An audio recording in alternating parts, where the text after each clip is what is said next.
UP board class 12 के प्यारे विद्यार्थियों, स्वागत है आप सभी का शिवम लेक्चरर में। नागरिक शास्त्र का पेपर है जो कि यूपी बोर्ड एग्जाम 2026 के लिए सबसे ज़्यादा इंपॉर्टेंट है। तो मेरे प्यारे बच्चों, आप लोग वीडियो को पूरा अंत तक देखिएगा। पूरा पेपर एकदम अच्छे से आंसर के साथ आपको बताने वाले हैं। समय 3 घंटे 15 मिनट होता है और पूर्णांक होता है 100 का। यहाँ पर थोड़ा सा निर्देश देख लेते हैं, क्योंकि पेपर हल करने से पहले निर्देश जानना बहुत ज़रूरी होता है। प्रारंभ के 15 मिनट परीक्षार्थियों को प्रश्न पत्र पढ़ने के लिए निर्धारित है। सभी प्रश्न करने अनिवार्य होते हैं। प्रत्येक प्रश्न के लिए निर्धारित अंक उसके सामने दिए गए हैं। प्रश्न संख्या 1 से 10 तक बहुविकल्पीय प्रश्न है और प्रश्न संख्या 11 से 20 तक अति लघु उत्तरीय प्रश्न है, जिनका उत्तर आपको 10 शब्दों में देना है। और प्रश्न संख्या 21 से 26 तक लघु उत्तरीय प्रश्न फर्स्ट हैं, जिनका प्रत्येक उत्तर लगभग 50 शब्दों में देना है। प्रश्न संख्या 27 से 30 तक लघु उत्तरीय प्रश्न सेकंड है, जिनका प्रत्येक उत्तर लगभग 100 से 125 शब्दों में देना है। प्रश्न संख्या 31 से 32 दीर्घ उत्तरीय प्रश्न है, जिनका उत्तर 250 शब्दों में देना है। तो सभी लोग वीडियो को कर देंगे लाइक, चैनल पर नए होंगे चैनल को सब्सक्राइब कर देंगे, शेयर कर देंगे। चलिए वीडियो को शुरू करते हैं। सबसे पहले बहुविकल्पीय प्रश्न, मेरे प्यारे बच्चों, इसमें प्रश्न नंबर 1 है, आसियान की स्थापना कब हुई थी? 1967, 1961, 1971, 1991। कमेंट करेंगे। तो आसियान की स्थापना हुई थी 1967। ए ऑप्शन बिल्कुल राइट हो जाएगा। भारत ने परमाणु परीक्षण कब किया? 1974, जून 1975, जनवरी 1974, अगस्त 1979। तो मेरे प्यारे बच्चों, भारत ने परमाणु परीक्षण किया था मई 1974। ए ऑप्शन राइट हो जाएगा। अगर आपको इसका पीडीएफ चाहिए तो डिस्क्रिप्शन में टेलीग्राम की लिंक मिल जाएगी, वहां से टेलीग्राम ज्वाइन करेंगे, आपको पीडीएफ मिल जाएगी। इसके बाद तीसरा क्वेश्चन है, क्या कह रहा है? संयुक्त राष्ट्र संघ के प्रथम एशियाई महासचिव थे? Kofi Annan, U Thant, Boutros Ghali, Malthus. तो संयुक्त राष्ट्र संघ के प्रथम एशियाई महासचिव थे यूथांट। बी ऑप्शन राइट हो जाएगा। एंटी बैलिस्टिक मिसाइल संघ हस्ताक्षरित हुई थी 1971, 1972, 1997, 1999। तो एंटी बैलिस्टिक मिसाइल संघ हस्ताक्षरित हुई थी 1972 को। बी ऑप्शन करेक्ट हो जाएगा। इसके बाद मेरे प्यारे बच्चों, प्रश्न नंबर 5 है, निम्नलिखित देशों में से कार्बन का सर्वाधिक उत्सर्जन करने वाला देश कौन सा है? चीन, यूरोपीय संघ, श्रीलंका, नेपाल। चीन ऑप्शन सही हो जाएगा। ए ऑप्शन राइट हो जाएगा। भारत में वैश्वीकरण का आरंभ कब से माना जाता है? तो भारत में वैश्वीकरण का आरंभ माना जाता है मेरे प्यारे बच्चों 1991 से। बी ऑप्शन करेक्ट हो जाएगा। इसके बाद मेरे प्यारे बच्चों, 7 नंबर क्वेश्चन है, वर्ल्ड सोशल फोरम का मुख्य कार्य क्या है? वैश्वीकरण का विरोध करना, वैश्वीकरण का समर्थन करना, वैश्वीकरण का ना तो विरोध ना तो समर्थन, इनमें से कोई नहीं। तो वैश्वीकरण का विरोध करना।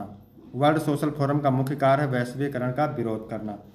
8 नंबर क्वेश्चन है मेरे प्यारे बच्चों, पाकिस्तान का निर्माण मेरी लाश पर होगा, या कथन किसका है? सरदार पटेल, महात्मा गांधी, जवाहरलाल नेहरू, जिन्ना। तो ये कथन है महात्मा गांधी का। पाकिस्तान का निर्माण मेरी लाश पर होगा, या कथन है महात्मा गांधी का। मुंबई प्लेन किस वर्ष अस्तित्व में आया? 1940, 1942, 1944, 1946। तो ये 1944 में मुंबई प्लेन 1944 में अस्तित्व में आया। इसके बाद 10 नंबर क्वेश्चन है, भारत में किस पड़ोसी देश के साथ पंचशील समझौता किया? भारत में किस पड़ोसी देश के साथ पंचशील समझौता किया? चीन के साथ, नेपाल के साथ, भूटान के साथ, श्रीलंका के साथ। चीन सही हो जाएगा। ठीक है, भारत ने चीन पड़ोसी देश के साथ पंचशील समझौता किया। इसके बाद हम बात करेंगे मेरे प्यारे बच्चों अति लघु उत्तरीय प्रश्न की। ठीक है, तो आपको उत्तर आपको एक सेंटेंस में देना है, यानी 10 वाक्य में देना है, और प्रत्येक उत्तर के लिए आपको 2 अंक मिलेंगे। तो 1971 के भारत पाकिस्तान युद्ध से किस नए देश का जन्म हुआ? 1971 के भारत पाकिस्तान युद्ध से बांग्लादेश नए देश का जन्म हुआ। ठीक है, कामराज योजना क्या है? मोस्ट इंपॉर्टेंट, कामराज योजना क्या है? तो कामराज योजना के अनुसार 1963 में सभी वरिष्ठ नेताओं ने पार्टी के पदों से त्यागपत्र दे दिया, ताकि उनकी जगह युवा कार्यकर्ताओं को दी जा सके। इसके बाद 30 नंबर क्वेश्चन, 1974 के बिहार आंदोलन का मुख्य नारा क्या था?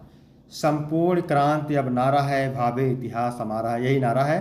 1974 के बिहार आंदोलन का मुख्य नारा था संपूर्ण क्रांति अब नारा है, भावी इतिहास हमारा है। नागालैंड को कब राज्य बनाया गया था? तो 1960 में बनाया गया था। नागालैंड को 1960 में राज्य बनाया गया था। इसके बाद है 15 नंबर क्वेश्चन, सभी इंपॉर्टेंट क्वेश्चन है, तो आप लोग वीडियो को पूरा अंत तक देखिएगा, दोस्तों में शेयर कर दीजिएगा।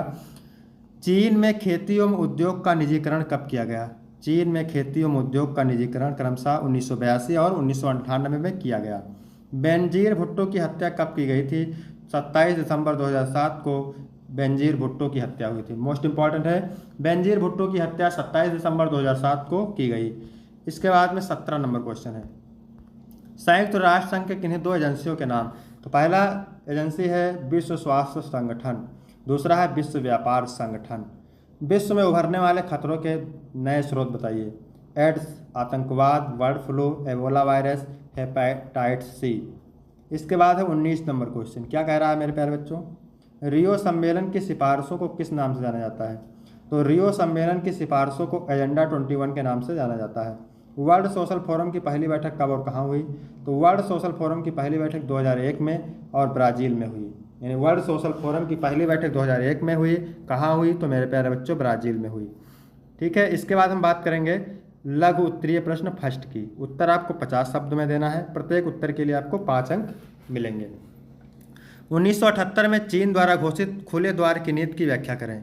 तो 1978 में चीनी नेता शाओपेंग ने खुले द्वार की नीति की घोषणा करके आर्थिक सुधारों की शुरुआत की, जिसके फलस्वरूप चीन ने लगातार उन्नति की तथा आगे चलकर एक आर्थिक शक्ति के रूप में उभरा। इससे चीन में तेजी से बदले प्रवृत्तियों का पता चलता है। इसके बाद 22 नंबर है, सार्क के किन्हीं दो सदस्य उद्देश्यों का उल्लेख कीजिए। सार्क का मुख्य उद्देश्य यह है कि दक्षिण एशिया के राज्यों में सहयोग बढ़े और एक दूसरे के विकास में सकारात्मक सहायता प्रदान करें। दूसरा है दक्षिण एशिया में आर्थिक प्रगतिशील, सामाजिक उन्नति तथा सांस्कृतिक विकास में तेजी लाना। इसके बाद है 23 नंबर, विश्व बैंक पर एक संक्षिप्त टिप्पणी लिखिए। तो विश्व बैंक की स्थापना 1944 में हुई थी। इस विशिष्ट संस्था का उद्देश्य सदस्य राष्ट्रों का पुनर्निर्माण और विकास कार्यों में आर्थिक सहायता देना है। विश्व बैंक समूह 5 अंतर्राष्ट्रीय संगठनों का एक ऐसा समूह है जो सदस्य देशों को विजन और वित्तीय परामर्श देता है। इसका मुख्यालय वाशिंगटन डीसी में है। इसके बाद 24 नंबर है, परमाणु युद्ध के 2 प्रभाव लिखें। तो परमाणु युद्ध से पूरी मानव जाति नष्ट हो जाती है। परमाणु युद्ध के विशेषज्ञों के अनुसार परमाणु बम गिरने से वातावरण में इतनी अधिक रेडियोधर्मिता फैल जाएगी कि दूर दूर तक रहने वाले लोग भी इसके प्रभाव क्षेत्र में आकर रोगग्रस्त हो जाएंगे। 25 नंबर क्वेश्चन है, कारगिल संघर्ष के कारणों का उल्लेख कीजिए। तो कारगिल संघर्ष के कारणों का उल्लेख निम्नलिखित है। कारगिल संघर्ष का प्रमुख कारण पाकिस्तान सेना द्वारा नियंत्रित सीमा के निकट भारतीय क्षेत्र के कुछ भागों पर कब्जा करना था। कारगिल संघर्ष का एक प्रमुख कारण पाकिस्तान की भारत के प्रति शत्रुतापूर्ण नीति है। इसके बाद 26 नंबर है, हरित क्रांति क्या थी। हरित क्रांति से अभिप्राय कृषि उत्पादन में होने वाले उस भारी वृद्धि से है जो कृषि की नई नीति अपनाने के कारण हुई है। जे.जी. हारर के अनुसार हरित क्रांति शब्द 1968 में होने वाले उन आश्चर्यजनक परिवर्तनों के लिए प्रयोग में लाया जाता है जो भारत के खाद्यान्न उत्पादन में हुआ था तथा अब भी जारी है। हरित क्रांति से न केवल आर्थिक एवं सामाजिक बल्कि राजनीतिक ढांचा भी प्रभावित हुआ।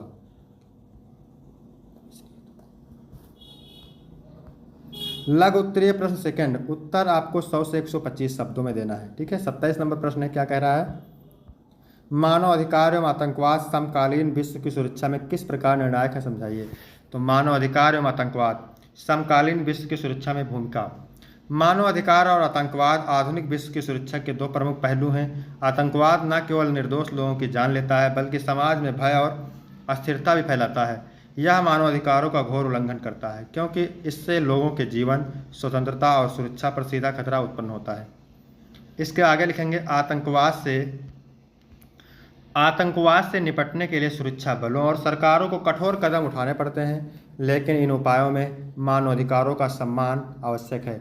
यदि आतंकवाद के विरुद्ध संघर्ष में नागरिक स्वतंत्रता और मानवाधिकारों का हनन होता है तो यह लोकतंत्र और न्याय के मूल्यों को कमजोर करता है। इसलिए एक संतुलित नीति अपनानी चाहिए जो आतंकवाद पर प्रभावी नियंत्रण रखे और साथ ही मानवाधिकारों की रक्षा करे। अंतर्राष्ट्रीय सहयोग, न्याय संगत कानूनों और सामाजिक सशक्तिकरण से ही समकालीन विश्व में सुरक्षा सुनिश्चित की जा सकती है।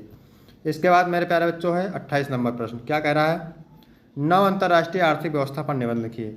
9 अंतर्राष्ट्रीय आर्थिक व्यवस्था। ठीक है, 9 अंतर्राष्ट्रीय आर्थिक व्यवस्था एक ऐसी अवधारणा है जिसका उद्देश्य वैश्विक आर्थिक असमानताओं को दूर करना और विकासशील देशों को अधिक आर्थिक सहायता में अधिकार प्रदान करना। यह व्यवस्था 1970 के दशक में विकसित हुई जब विकासशील देशों ने आर्थिक संसाधनों और व्यापार नीति में अधिक समानता की मांग की।